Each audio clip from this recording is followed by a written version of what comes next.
Hey YouTube family, welcome back to my channel. Today is gonna be a little bit of a different video. I wanted to do a Q&A again on my channel because it's been a very long time ago actually, and also for the new people on here.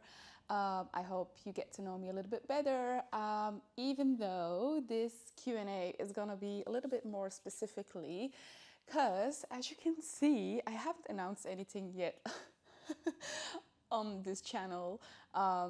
But yeah, as you guys can see, I am pregnant. I've just recently announced it on my Instagram and I've got so many positive comments and well wishes and like just so much positivity. Like it was so much to really let it sink in, and it was just a lot to consume actually. But yeah, you know, I couldn't be more grateful for the positive response and like, yeah, to see other people be so like looking forward and being excited in my place, like for me to become a mom and like the transitional phase I'm going through. And yeah, it's really delightful, and yeah, I'm very grateful because this was definitely not what I expected. Maybe I was a little bit over dramatic. I was making it a little bit over dramatic, but yeah, you know, when your socials are mostly about your aesthetics, this is like a big change, if you know what I'm trying to say. And so, yeah, I couldn't be more thankful. So thank you so much. If you're following me on Instagram and you have sent me a DM or a comment or just sent me any positivity, thank you so much. It's really appreciated.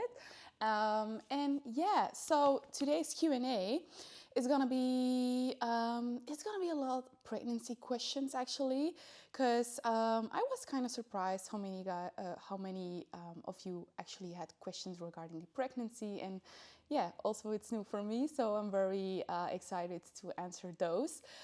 It's a little different as usually most of my Q&As on Instagram or on YouTube are mostly fitness related, even though today will also include some fitness related questions and some random questions as well. But it's gonna be mainly pregnancy focused, okay? So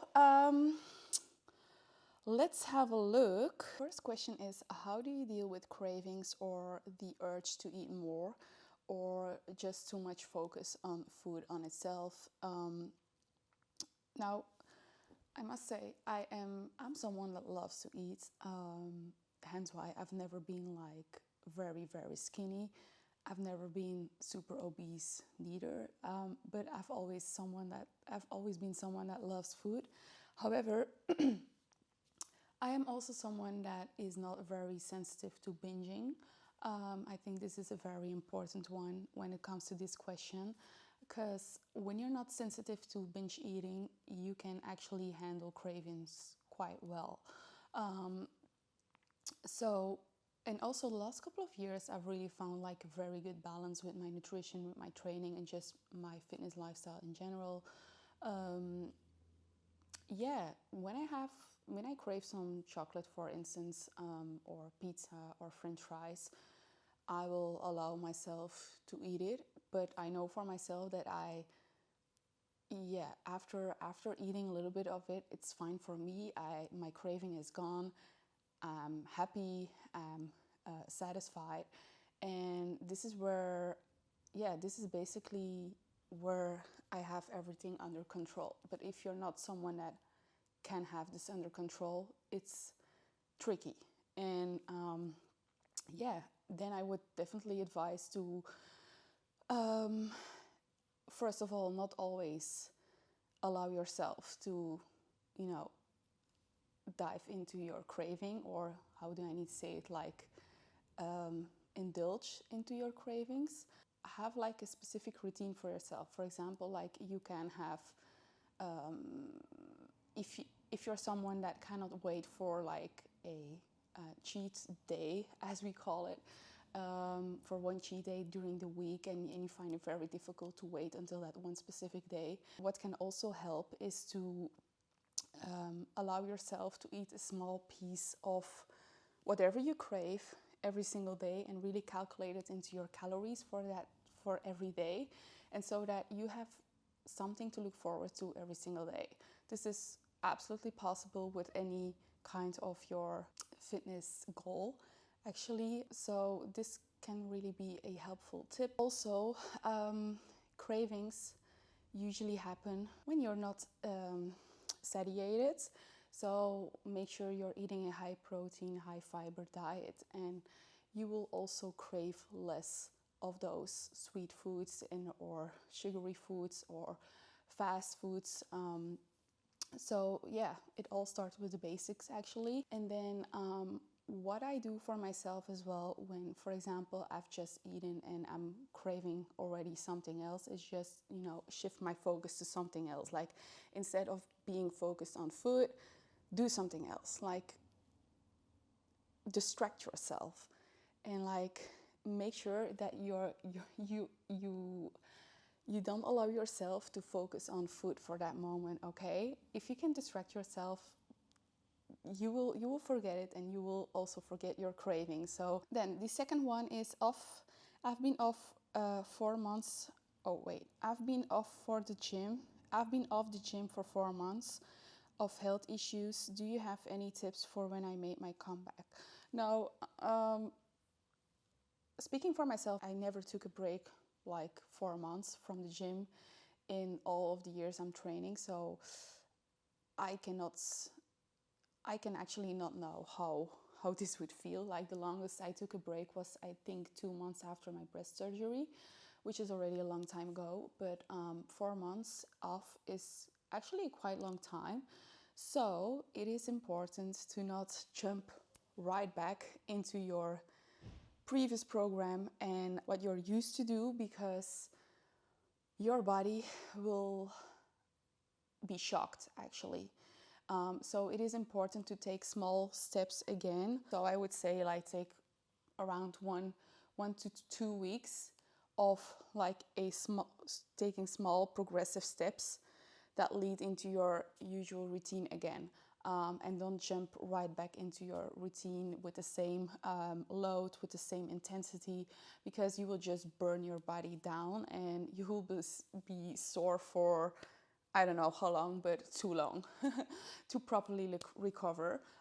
So yeah, I think that is the biggest tip. Take it a little bit slow. Don't rush yourself back into your old routine, okay? So you can basically start with your same training program, for instance, but then I would just lower the load of the exercises or the total volume. So one of the two I would adjust, and then listen to your body, actually, as well. If you are too sore after a workout or the next day, and you feel like you cannot properly do another workout, then listen to your body and take a rest day, and just plan along with your recovery, I would say.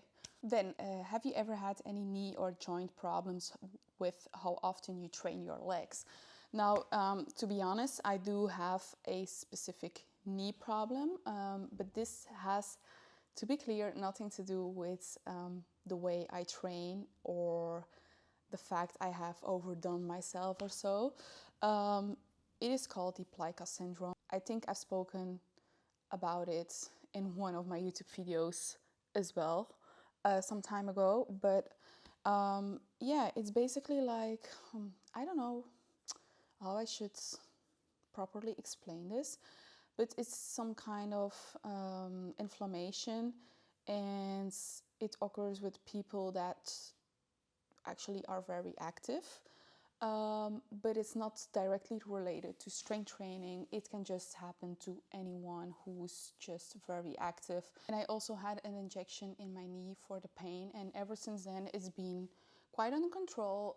However, whenever I do the hack squat or the pendulum, I have to be a little bit more careful. In some kind of way, this type of movement puts a lot of pressure on my left knee and can give that burning sensation again. So what I do is just avoid these two exercises a little bit. Not that I don't do them at all anymore, but I just don't program it too often into my workouts.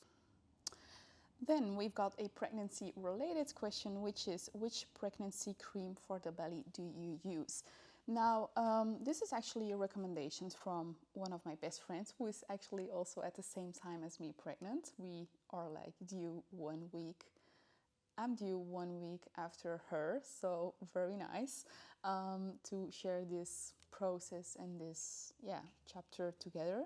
But I've been using the bio oil.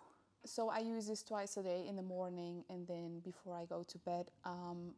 I actually love this kind of oil, but one thing that I dislike about it is that it's not a dry oil. So as you can see, I have it on my belly right now, and it stays like quite wet for a very long time. So this is like the only downside about this oil. But other than this, it smells amazing. So far, I have a feeling that it really works because I have no stria yet, and hopefully we will keep it that way. But after this one is empty, I think I will switch to another cream from, I believe it's from the brand Louis Whitmer. I have to look it up. But this is also a recommendation from a couple of women I know. And yeah, I just want to give it a try as well for the remaining weeks because I've heard a lot of positivity about that specific cream. So we'll keep you updated about that one. But this one is also definitely highly recommended.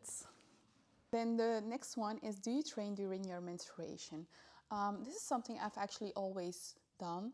Now I must say that I am someone that whenever I have my menstruation, I've never been someone that really feels like sick, sluggish, or not myself, or have insane mood swings whenever I have my menstruation. I'm like not experiencing those types of symptoms, luckily. I know some women do. But so yeah, and for this reason, I don't see why I would not go to the gym. If I can make it, if I feel good enough to go train, I will definitely go train. The only thing that I could switch is if I feel like, okay, I feel slightly lower in energy levels today, and I, for example, planned like a leg day on that specific day, then I will just switch it for an upper body day or some cardio whatsoever. But it's not like I will totally skip all of my workouts during my menstruation week. Yeah, if I think it's just important to listen to your body in this case, and yeah, do whatever you can, but don't rush yourself or don't push yourself and do things that don't feel great for yourself. Then, what are you doing now different with your training since being pregnant? Now, obviously, my frequency has lowered. I used to train definitely 4 times a week and then perhaps an additional cardio day or so. Like 4 strength training sessions was my go-to split for like the last definitely 2 to 3 years. Before I used to always train 5 times per week, but I've mentioned it in a couple of videos, like my goal the last years has really been maintaining my physique, and like I don't really have a big desire anymore to grow like a lot of muscle mass, so I don't see the need to still train 5 times per week. And I also feel like my body really, it's like the sweet spot for me, you know, for training sessions, for strength training sessions per week to fully recover. And yeah, and also I know like it's for high quality sessions I always have. So this also makes like a big difference. You can train 6 times per week, but if the quality is less than someone that trains 4 times per week, then less is more. But right now it has reduced to, you know, I will be honest, if I make it to the gym 3 times per week and have like 3 solid strength training sessions, it's already like a good week for me. So if I can make it 3 times to the gym, I'm very happy. The load on my exercises have also slightly reduced. not that my strength levels have decreased, but it's just like I just want to be slightly more careful during this phase, not right now.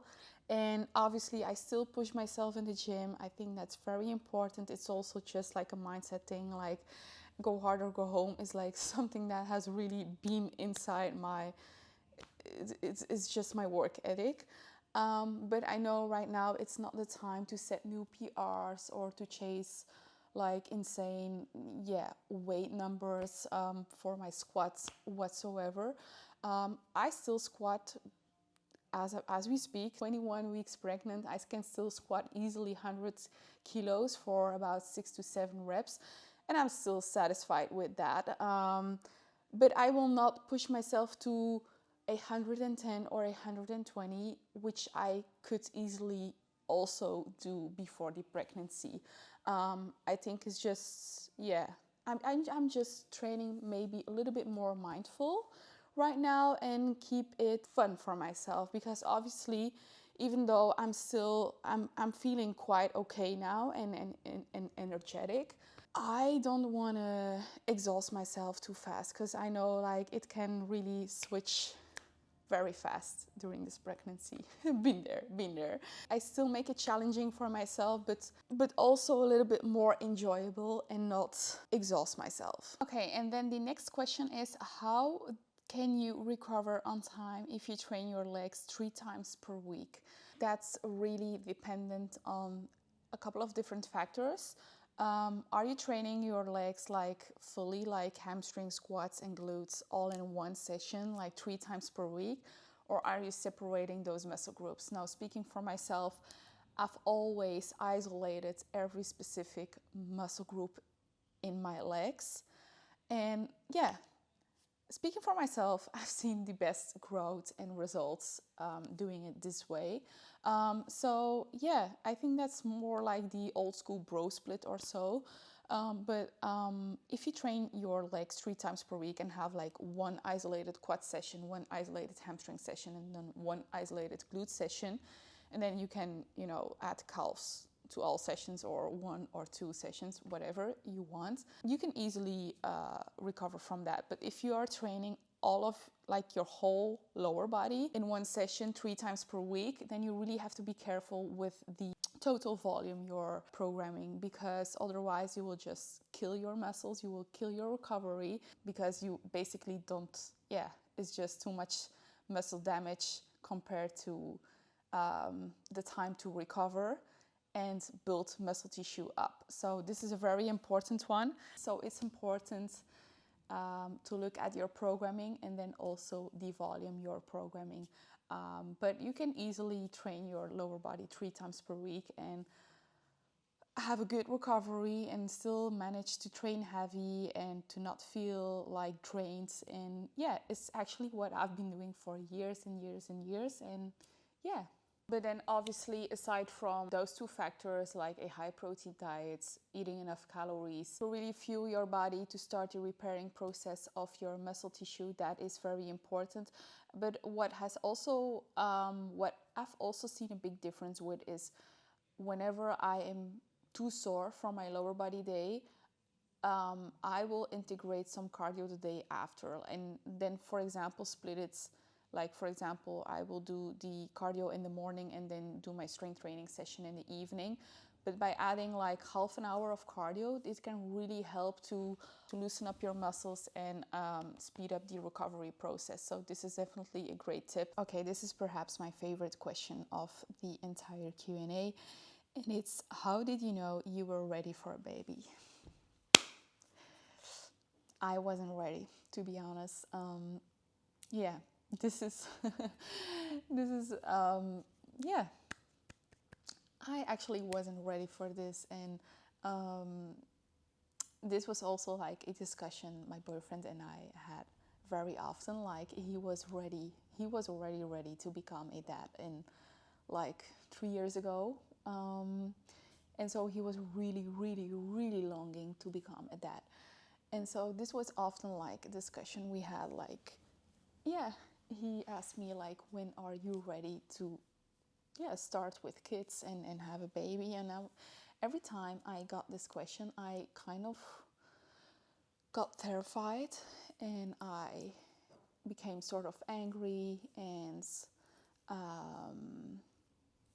yeah, I just didn't know how to handle that question, and I always wanted to run away and was like, you know what? Oh, stop coming to me with this question. Like, I really want to have kids, but I don't know when. And if you would ask me why not now, or why would you like to wait? It was like I was so scared, like, for the fact, like, just the thought of it, like, this will consume my entire life. Will I ever be able to maintain my routine, my training routine? Will I still have enough time to travel, to do things I love to do? I am a very chaotic person, which means that I cannot, I have a very difficult time to do things chronically during the day. Like, for example, sometimes I make like a to-do list and then start with the last thing on my to-do list, and then midway, and then the first thing, and then I don't really have any structure in my days. And this was also one of my concerns, like, how am I even gonna manage this? Like, I really want to have it. I'm very curious, like, how our child could look like, and how he or she would be. And but at the same time, like, just the thought of it made me feel so, yeah, it's actually hard to explain. But yeah, every time I got that question, I I always started crying, even when, yeah, when it was my family, when it was my parents that asked me that question, like, oh yeah, when are we going to have a grandchild? I was like, oh my God, guys, can you really stop asking me this question, because it really terrifies me. And yeah.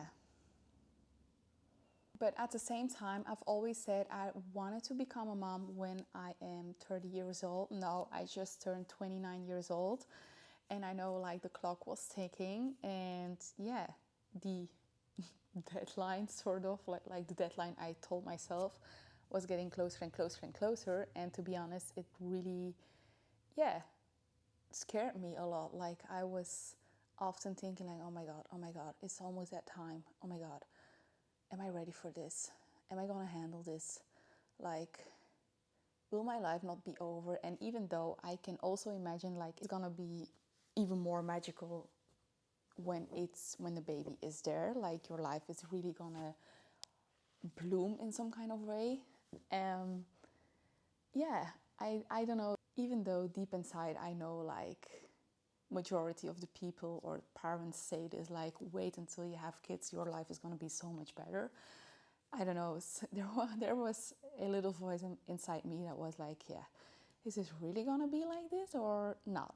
So traveling back to September 2024, we had a discussion, and I was like, you know what, I'm gonna quit using my birth control, and yeah, we will just see what happens. But then, yeah, he was like, yeah, but I want this child to be welcomed, and I want you to be ready for it. But I said, like, I honestly don't know whenever I'm gonna be ready, if I ever gonna be ready for it. Like, in general, I don't know. I could generally not answer that question. That was such a, yeah, difficult question for me. Like, when are you gonna feel like that mother instinct's coming up?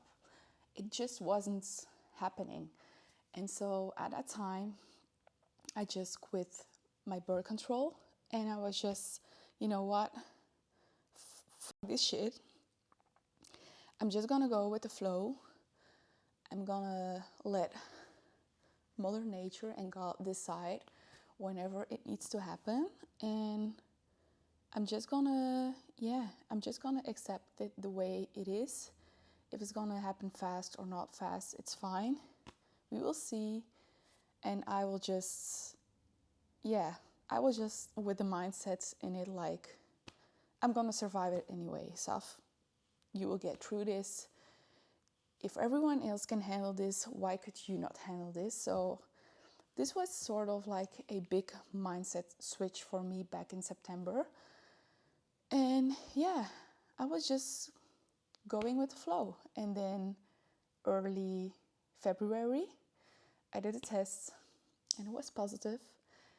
And the crazy thing is, like, I didn't cry. I was not emotional at all when I found out I was pregnant. In fact, I was shocked. Like, I was really like, no, this cannot be real. Am I pregnant? Like, this is a joke. This cannot be real. I am becoming a mom. Like,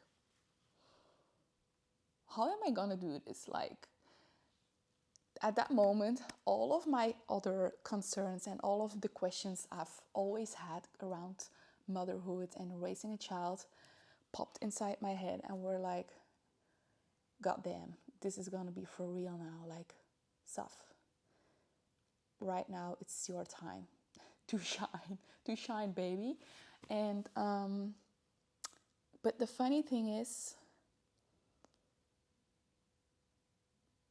ever since then, I've been just embracing like the whole pregnancy.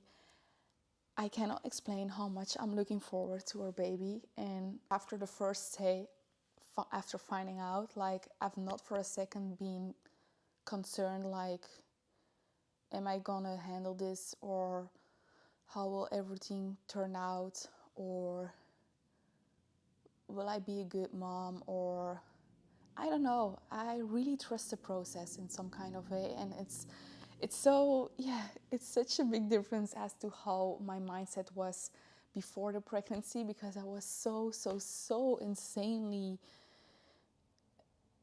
I could only think with bad thoughts about motherhood and like raising a child and having a family, and I could only think about the negative things about it, like not having a lot of sleep, like not having a lot of free time, like not having a lot of spare time, like being limited to the things that you can do for yourself, or traveling whatsoever, like just actually random shit. But right now I'm really embracing it, and I'm just looking so forward to it. And it's kind of like a different Savannah right now.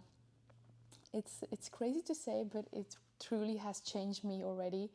And the baby is not even here yet, so looking forward to it. And if you're in the same position as me and you actually want to have a child, but you're very scared to get pregnant, or you're just scared for what's to come, the only thing I can say is trust the process. And if you have a good husband and you know that you really want to have kids with that man, then there's absolutely nothing holding you back, except for perhaps things I don't know, like financial things or whatsoever. But if you're struggling with the same thoughts as I am, and everything else is actually fine for you, like, then I would just say go with the flow, and trust me, you will go through a mindset shift along in the process. That's all I can say, actually. It's so, yeah. I really didn't think, I never in a million times could think that I would be sitting here and saying this and be so positive and like looking so forward to it, and without having any regrets. Not for 1 second I did think like, oh my God, I wish I was not pregnant. Oh yeah, I wish I could turn back time. Not for a second. Okay, then the next question is, are you struggling with pregnancy insomnia? Is there anything that's helping it?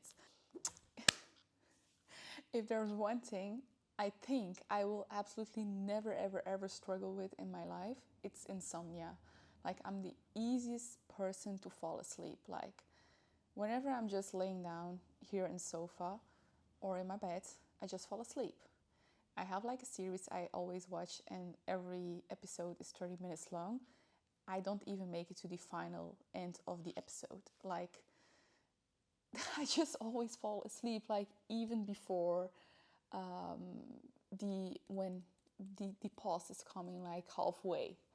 I cannot even make it to halfway the episode. So yeah, and I don't really have any tips for this as well. It's just, I don't know, perhaps I'm like chronically tired, I don't know.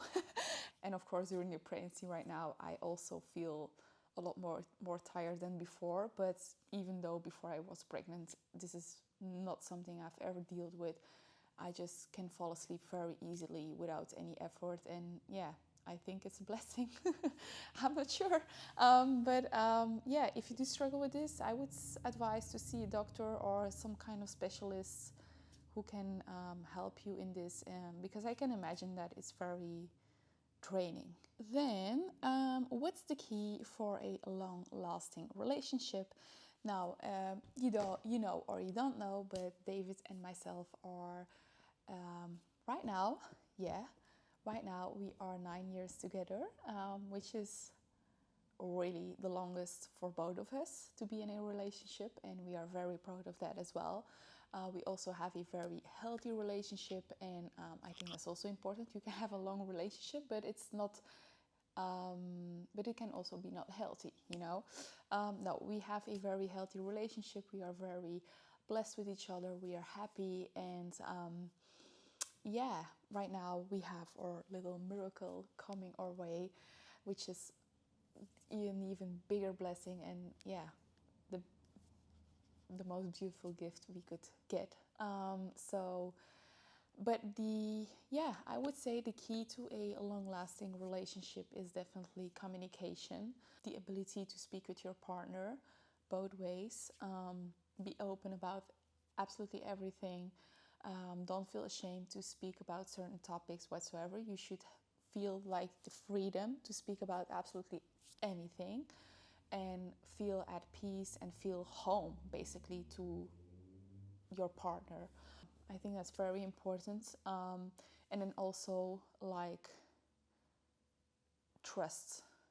I don't know if this is the correct word, but if you don't trust each other, like this is, I would even put this before communication, because trusting each other is the basic of the basic in a relationship. Like, we trust each other with eyes closed, and yeah, never ever ever have we questioned it, like if we still trust each other. It's like, no, we just trust each other, and like he can look inside my phone, I can look inside him, but we don't actually do this at all, because we don't also feel the need for it, because we don't really have a reason for it, because we trust each other and we are so open to each other.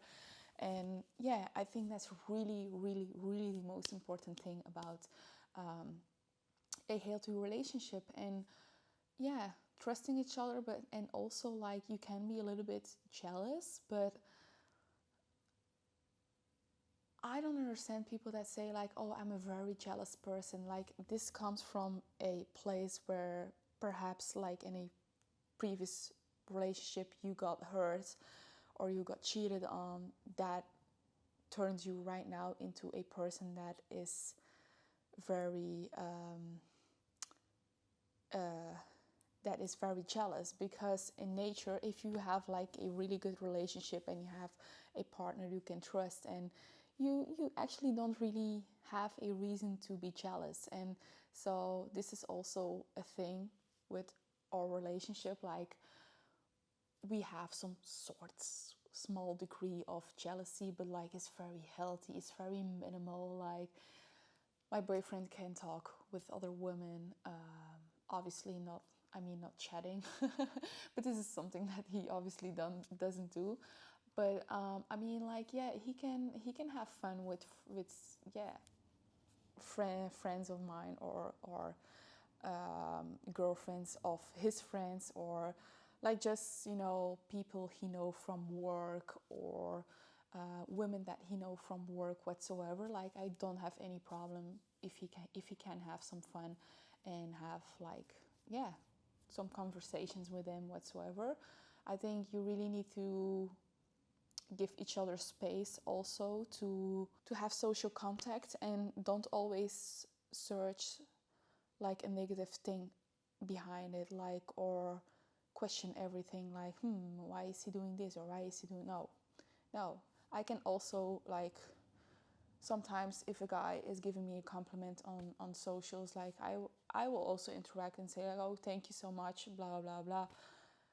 And he's also not really questioning this or being jealous, like, oh yeah, why did you answer him whatsoever. No, I think that's also very childish. And if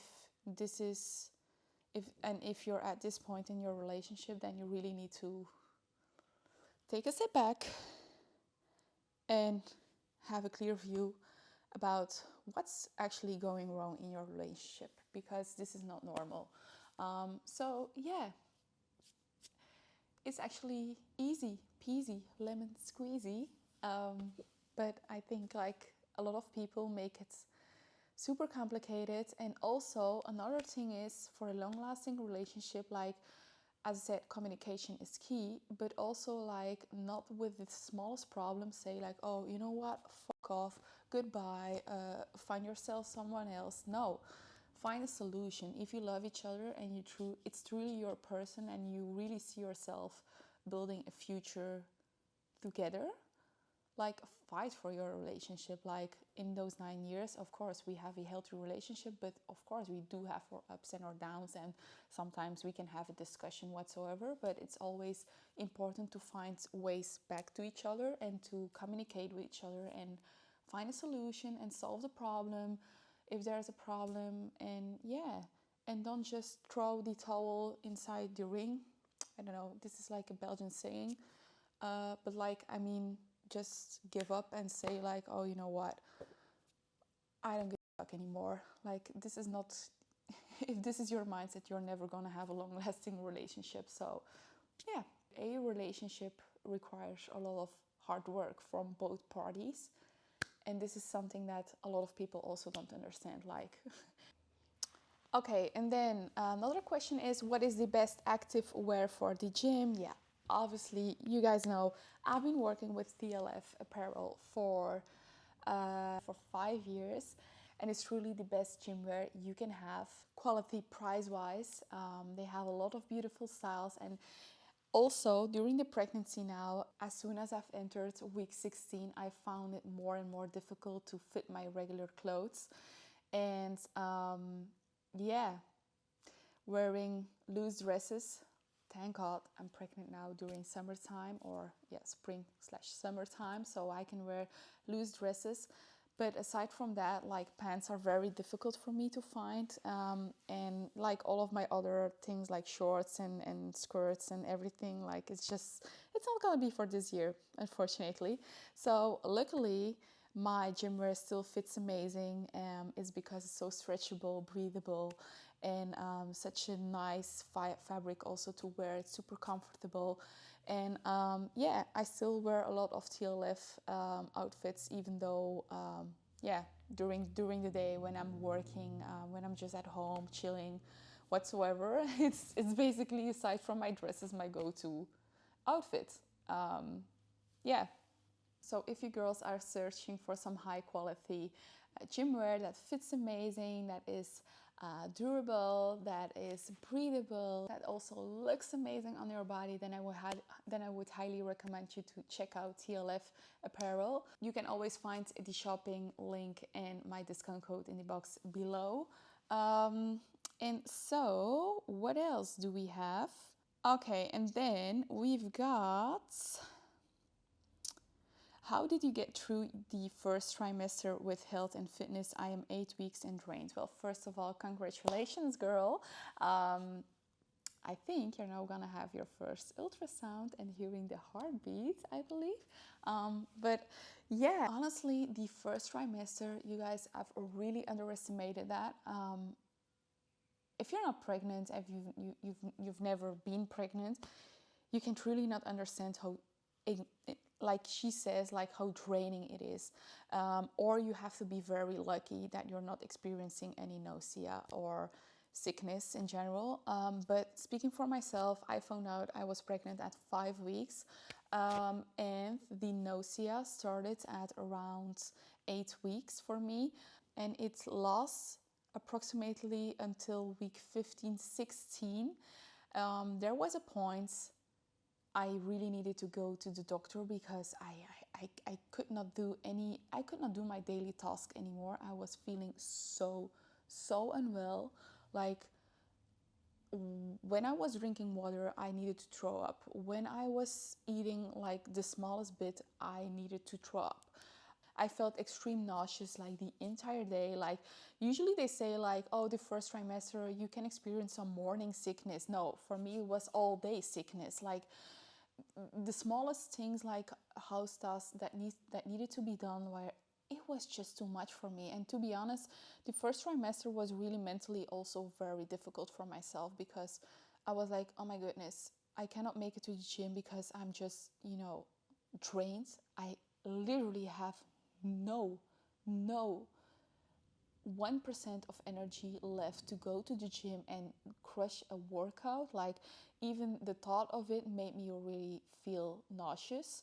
Yeah, so I was really like, oh my goodness, is this gonna be like how a pregnancy feels like for 9 months straight? Like, what's gonna even remain from my physique if I'm not even able to do one workout, if I am so physically and mentally trained?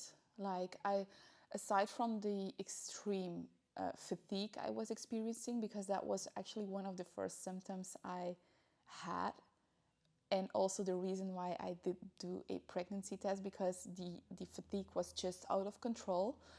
Like, aside from the fatigue, that constant feeling of being nauseous, oh my god, that combination was so extremely awful. And yeah, so I went to the doctor and I said, like, you know what, I really need to get some medication for this, if I can have some medication for this. And then they got me something, I believe it's called Navalit. So I took a pill, so I took one pill during the morning and then one during the evening. And ever since then, it was more under control. It was definitely not away, but it was doable. It was manageable. Like, the first trimester, I really underestimated this, how terrible you could feel. And that's insane to me, because you're not actually feeling a baby yet. You actually don't have a bump at all. You're still in like that weird phase of like disbelief that you're pregnant, but you're actually pregnant, but you still cannot believe it. And then you're just feeling everything but yourself. And so I was really struggling with that, because especially because I feel like I'm always a busy bee, even during the household. Like I'm a chaotic person, but I'm a busy bee, and I get a lot of things done during the day.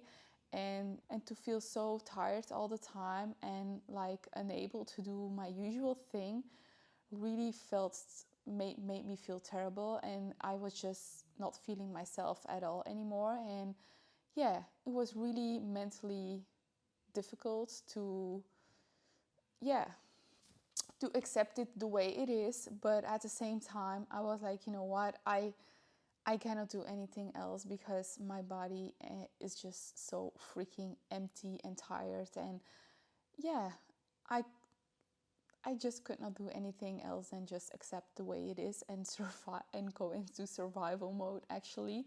Also with my training sessions, because I believe this was another question.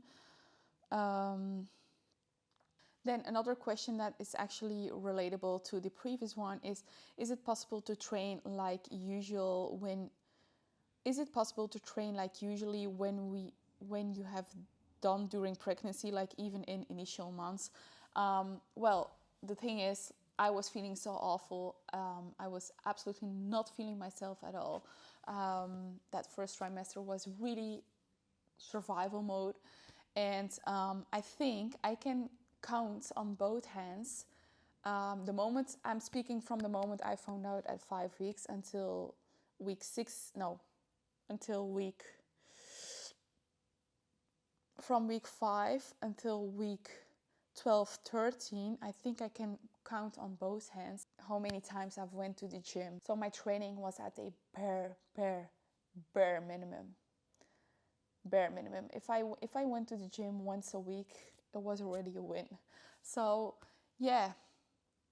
And still though, I don't really have the feeling that I lost muscle mass. I did lose a little bit of strength, but which is actually very normal, but I don't really have a feeling that I lost muscle mass. And yeah, so this goes to show that it's still okay. If you're in the same position, you feel terrible, like listen to your body, take your time, be kind with yourself.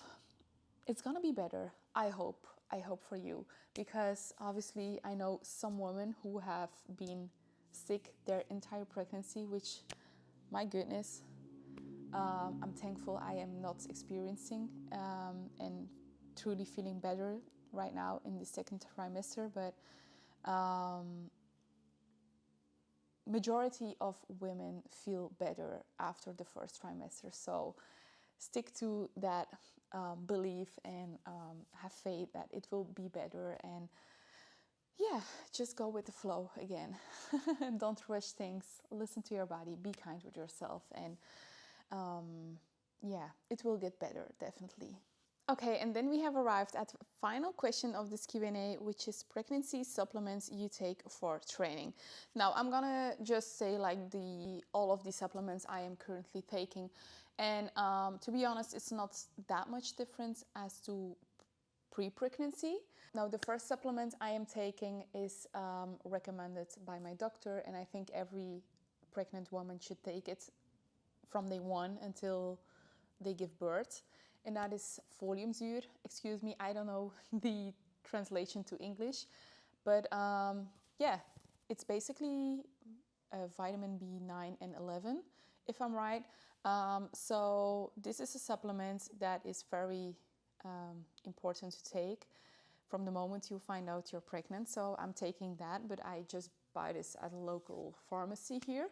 And then the other vitamins I'm taking are, first of all, a good omega-3, which is this krill oil by Myprotein. I'm taking 1 cup per day.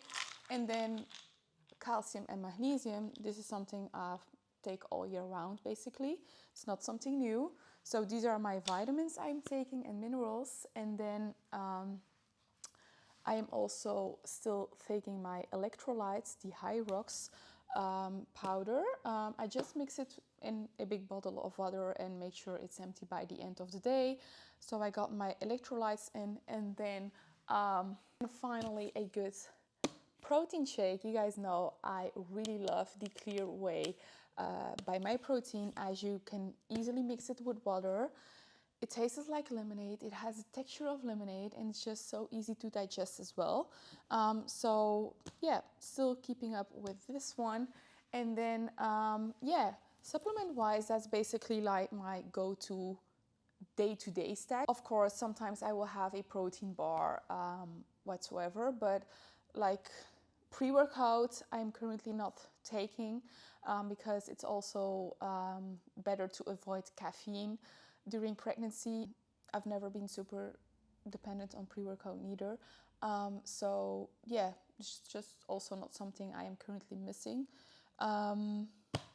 But yeah, another supplement I also want to talk about is creatine, because I know there's a lot of questions about this, if you can take it during pregnancy, yes or not. And it's totally safe, guys. So if you love to take creatine and you're finding out you're pregnant, you can still keep taking creatine, and it's totally safe. Now, the only important thing with creatine is that you have to be consistent with it and take the same daily dose, even on non-training days. So 7 days a week, you take the same dose of creatine, and then over long periods of time, you will see some great benefits of using this supplement. But if you're not consistent with it, like, you won't see the benefits of it neither. Okay, so this is very important. I'm currently not taking it because I wasn't taking it pre-pregnancy as well. So yeah, I don't see why I would start taking it right now. You guys know you can always have a nice discount with my code Savannah at the Myprotein website, which you can find in the link down below. So yeah, this was the Q&A. I have a feeling it's gonna be a very long video, but I hope I answered most of your questions. I actually got a lot of questions, so I selected the best ones and the most entertaining ones. I really hope you enjoyed this Q&A, and if you do have any other questions, drop them in the comments down below. I'm happy to answer them. And for now, thank you so much for watching. Mwah! See you next time. Bye bye.